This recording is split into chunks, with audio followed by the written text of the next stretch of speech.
所以呢件事對我真係好大衝擊同埋好深刻，亦都令到我感受到台灣人之間嘅聯繫同埋信任真係比我想象中更加深。係啦，老闆冇兇我，仲對我好好咧，我真係覺得我好感謝佢。係，大家好，我是馬修。唔知你哋有冇試過喺一個好普通、好平日嘅朝頭早，突然間感受到一份意想唔到嘅溫暖。自從咧我移民咗嚟台灣之後咧，我差唔多移民咗過嚟1年，未到1年。自從我移民咗過嚟之後咧，真真正正喺台灣生活過之後咧，我發現咗有好多小細節，一啲我以前去台灣旅行發現唔到嘅小細節。係啦，而呢啲嘅小細節咧，令我感受到台灣嘅文化係同香港唔同嘅，同埋台灣人與人之間嘅聯繫比我想象中更加深嘅。冇錯，所以咧，今次影片咧，我就想同大家分享2個我移民咗過嚟台灣發生嘅小故事，2個真實發生嘅小故事。呢2個故事咧，到而家我諗翻起咧，我都覺得好好笑嘅。有一個故事係好好笑嘅，到而家諗翻起，你可能聽完之後覺得一般啦。但係我想講呢2個故事咧，係令到我真真正正感受到台灣人嘅溫暖，同埋感受到台灣人與人之間嘅聯繫同埋信任，真係比我想象中更加深，同香港真係好唔同嘅感覺。同埋我亦都覺得以前我去旅行未必會感受到嘅事，係啦。咁呢2個小故事咧，都係發生喺台灣嘅早餐店度。不過開始講小故事之前咧，咁就同大家講一講，就係我同 Henry 咧都係有啲固定會成日食嘅早餐店。我哋通常會去一間嘅早餐店，然後食咗一段時間，然後我哋食厭咗之後咧，就會搬去另一間嘅早餐店，然後再食一段時間咁樣。所以呢2個故事咧，係分別係發生喺唔同嘅早餐店裏邊。好啦，咁我而家就馬上開始我嘅小故事時間。咁第一個小故事咧，就係我啱啱搬到過嚟台灣，真係好啱啱上年6月搬過嚟台灣嘅。咁我哋當時咧就係照平日咁樣啦，咁我哋就去嗰一間嘅早餐店度食早餐。然後當我食到一半嗰時咧，Henry 突然間咧就收到一個電話 call， 就係同佢講話佢鋪頭有啲事，要去即刻翻去幫手。咁嗰時咧 Henry 就同我講話，你繼續留喺度食埋先。咁佢就要即刻走噶啦，就快啲翻去幫手咁樣。係，唔好意思，中間想插一插話，就係台灣嘅早餐店咧係有2種形式嘅。第一種咧就係先嗌餐後俾錢，另外一種咧就係先俾錢後送餐俾你嘅。而我哋第一次即係啱啱移民我間嘅早餐店咧，佢係先嗌餐食完之後先俾錢嘅。好啦。可能我講到呢個位，大家都應該估到啲乜嘢㗎。咁當 Henry 離開咗之後啦，咁我就繼續好發呆咁樣食埋我嘅早餐之後，咁食到差唔多食完嗰時，突然間我發現 ，oh shit， 原來我係冇帶錢㗎。冇錯，我係唔記得帶錢嘅。咁點算咧？咁當時咧，我就即刻打俾 Henry， 因為我想睇下佢可唔可以盡快翻返嚟。跟住買埋張單先好走，咁我就打俾佢啦。佢就同我講話，佢暫時離開唔到，最快可以離開都要1個鐘，所以佢係唔可以即刻過到嚟嘅。咁我當時咧就好驚啦，因為如果你喺香港食完飯冇錢俾嘅話，係好大件事嘅。我曾經都喺香港發生過一次，就係食完飯先知銀包冇錢，然後個侍應咧個態度係超差嘅。咁我當時都係好驚 ，Henry 又唔可以即刻過嚟啦。咁我就問佢點樣算，然後 Henry 就好淡定咁樣同我講話，唔緊要㗎，你可以直接同佢講話，你遲啲先俾，即係下次先再俾翻佢，或者陣間再行翻過嚟再俾翻佢咁樣。好輕描淡寫咁樣同我講話，你可以咁樣做。聽到第一個嘅感覺係真係可以，真係可以陣間先俾，因為喺香港我唔覺得可以咁樣做。我聽完之後我都係好驚，同埋我腦海有兩個諗法。第一個諗法咧係我應該用咩嘅國語去同個老細講，我冇錢俾呢件事。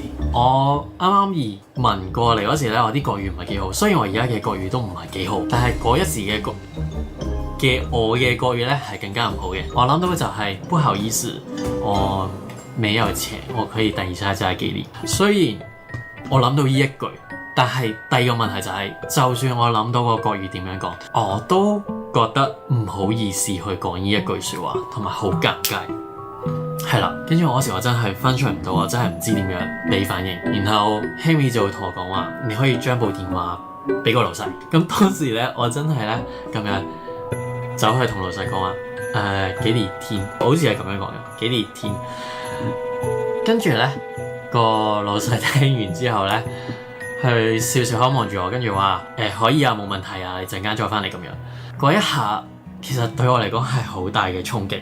第一，我冇諗過台灣人與人之間嘅信任係可以咁深嘅。我唔知老細認唔認得我成日嚟食早餐，但佢一定知我而家一定知我啲國語唔係幾好先啦。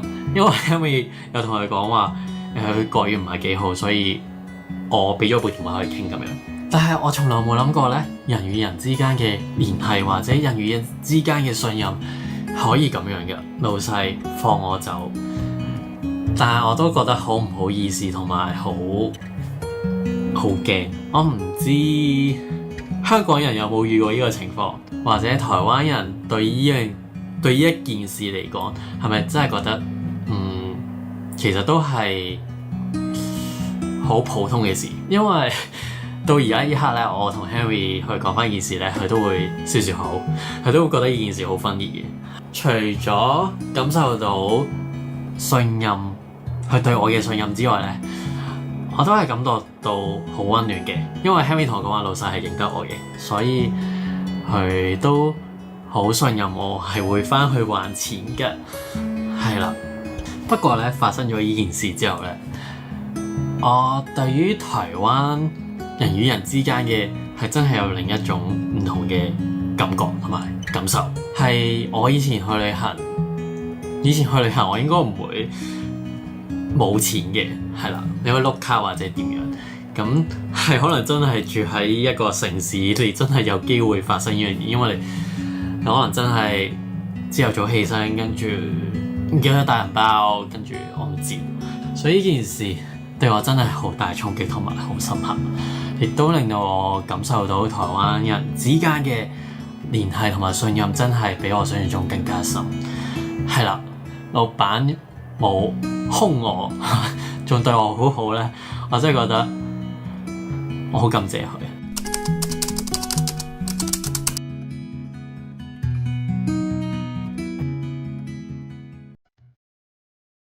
咁第二個故事咧，就係我哋有一日朝頭早，我同 Henry 就去到間早餐店啦。我哋啱啱先坐低準備用手機嗌餐嗰時咧，老細咧已經即刻攞咗我哋平時會飲開嗰杯嘢飲俾我哋，係啦。跟住當時我同 Henry 都對望咗一下，然後笑咗出嚟，因為我哋冇諗過老細係記得我哋平時嗌開乜嘢嘅，即係我哋平時飲乜嘢同埋我哋平時食乜嘢，老細係記得嘅。嗰一下有種被人記得嘅感覺，係好窩心同埋好溫暖嘅。不過咧，依間早餐店最窩心、最溫暖嘅事，唔係佢記得我哋食啲乜嘢或者飲啲乜嘢，而係佢之前咧，其實佢有留意過我哋食剩啲乜嘢，然後咧佢會主動走過嚟問我哋：咦，你哋係咪唔中意食呢兩樣嘢啊？使唔使幫你轉咗佢？係。老細竟然係會留意我哋食剩啲乜嘢或者唔中意食啲乜嘢，然後主動幫我哋換藥。係呢一份嘅主動，或者我唔知用咩字嚟形容，但係我冇諗過一間嘅餐廳或者早餐店或者餐廳，老細係唔怕麻煩，然後去幫你去轉，去希望成份餐係會係你中意食嘅嘢。哇！呢份感覺我真係覺得好窩心同埋好溫暖。我有問過自己，香港有冇餐廳願意咁樣做？但我覺得香港嘅餐廳咧，你係可以喺叫餐嗰時同佢講話你煮乜嘢或者煮乜嘢，但係唔會主動到去留意你唔中意食乜嘢，然後去幫你去改或者去煮。老細呢份嘅主動咧，係令到我好感動，同埋我真係感受到台灣呢度人與人之間嘅連結真係好唔同。我份感覺真係好唔同。同埋我相信你去旅行，去台灣旅行都未必會感受到呢份嘅感覺。所以呢個就係我第二個故事想同大家分享嘅嘢，就係呢間嘅早餐店嘅老闆人情味真係好重啊！我係好感動嘅。所以咧，有時我真係會問自己，香港可唔可以好似台灣咁樣，人與人之間嘅聯繫可唔可以咁深，或者人與人之間嘅信任可唔可以好似台灣咁樣？唔係話我想食完飯唔俾錢咁樣，而係嗰種嘅信任嘅感覺係真係好唔同。台灣俾到一份同香港唔同嘅感覺我。雖然我知道香港有好多餐廳或者人與人之間都係有好重嘅人情味，好似我同樓下嘅看更，或者我喺香港樓下有啲餐廳我會成日去食嘅，啲姐姐都會記得我嘅。但係要去到台灣嗰種咁深嘅聯繫，我覺得未必做得到。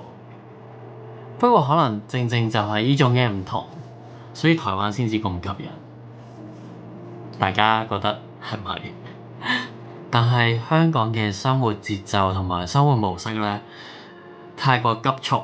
我記得我以前咧食飯，無論食早餐或者 lunch time，又或者假日都好，我都有機會係開着部電腦喺度做嘢，或者開緊會，甚至假期，我自己都可能會好想快啲食完嘢，跟住就去下一個地方。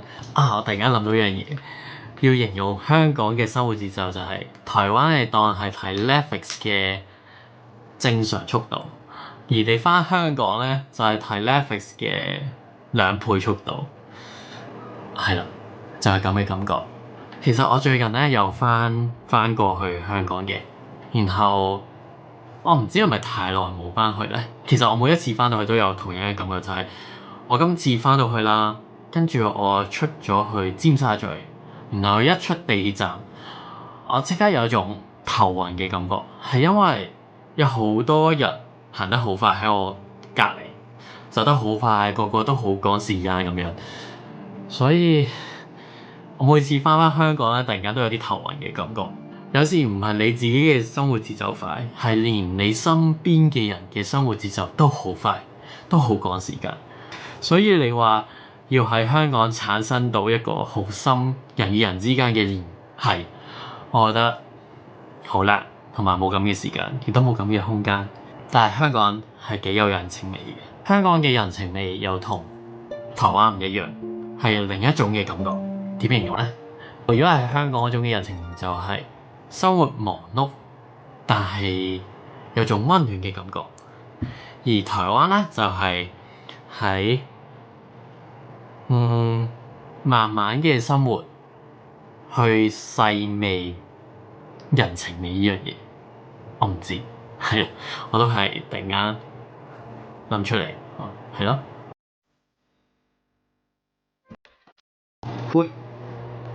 好啦，咁啱啱咧就係我上年移民嚟到台灣之後咧發生嘅小故事。呢兩個故事咧係令到我對台灣更加深刻，同埋感受到台灣嘅文化同埋人與人之間嘅聯繫真係好深。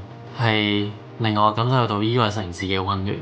所以咧，我亦都好想同大家去分享呢兩個嘅小故事。如果大家有啲咩嘅小故事，亦都令到你覺得好溫暖，或者有啲其他嘅故事，咁就歡迎你喺下面留言嗰度話俾我聽，或者同我分享。係啦，我唔知我會唔會講得太亂，希望大家，我會繼續努力㗎。係啦，咁我哋下一段嘅影片再見，好唔好？好啦，其實我而家排好似自問自答咁樣，我仲係好唔習慣。好啦，咁今次嘅影片就去到呢度。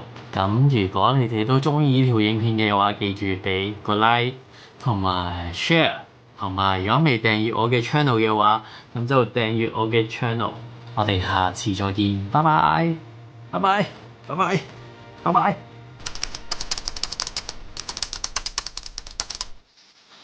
如果你也想成为下一位爆红创作者，请打开下方资讯栏链接，一起来投稿吧。